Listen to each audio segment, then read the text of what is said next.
Hello everyone, Steve Atlas here from the Moto USA SoCal headquarters. Today we are bringing you a comparison of Suzuki's 10-year running Hayabusa against BMW's newly updated k1300s. These are their two flagship hyper sports touring bikes, which are designed for distance, comfort, as well as speed. So what are we going to do? We're going to take them for long rides, we're going to take them for fast rides, and we're going to see how comfortable they are. So come on, let's check it out. First up, we got BMW's k1300s. It receives an extra 100cc displacement as well as various accoutrements, different shift gear.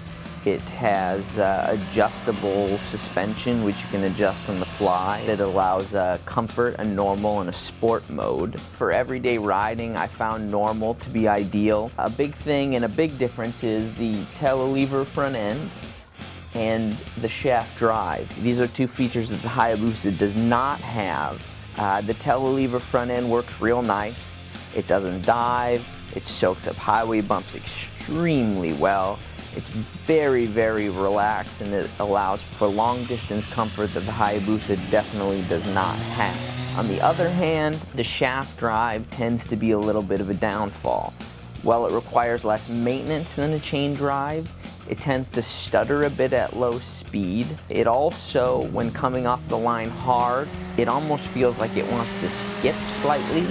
We found it to be a little bit odd. It didn't happen all the time, but it did happen a little bit. But overall, both the shaft drive and the telelever work extremely well.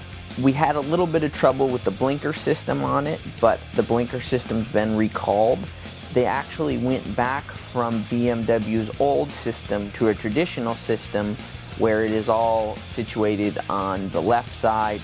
Overall though, our biggest complaint with the k1300s would be its handling. When you get in the twisty stuff, it feels like it has a very high center of gravity. It doesn't want to tip into the corner well, and when it does, it has a tendency to kind of fall into the corner. It's also very hard for it to change directions as compared to the Busa. It may look smaller than the Hayabusa, judging by the photos, but to be honest with you, it feels twice as big. The plus side is it has absolutely one stomping motor with a killer top end. It pulls for days and days in all gears, and it does so smoothly and seamlessly, and it shifts absolutely flawlessly. So as a whole, I have to rate the bike extremely well. There's just a couple things that are holding it back, and the majority of which revolve around its handling. Alright, the Suzuki Hayabusa 1300. It's really hard to say a whole lot more about that bike that hasn't already been said. It's been the flagship leader of the hyper sport bike market for 10 years now, and there's a good reason why. You look at the bike and you look at the sheer size of the bike, even compared to the BMW, which despite its size looks smaller, but the first thing you notice when you get on the bike and start riding it is it absolutely feels smaller than it is.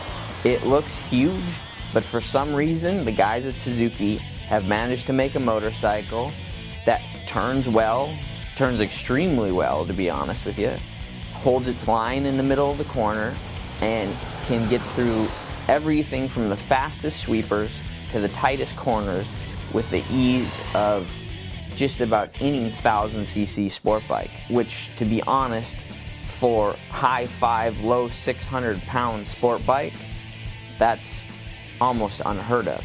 And that's definitely one of the shining points of the bike. Also, the linear power from that engine is absolutely ridiculous. We rode both of the bikes for long distances, and this is the only area where the Hayabusa does fall slightly behind the k1300s.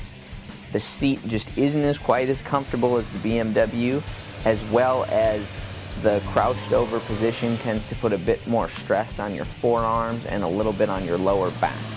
When it comes down to it, comparing the two bikes, you've got to give it to the Hayabusa. The BMW no doubt has done a great job making their k1300s, but there are some small problems, and the thing that really holds it back is just the fact that it can't handle through the twisties the way that the Hayabusa can. The Hayabusa can go places that smaller bikes can go, but it can also do the long distances that the bigger bikes can do. So really, if you're looking for the ultimate hyper sports touring bike, look no further. You got Suzuki's Hayabusa.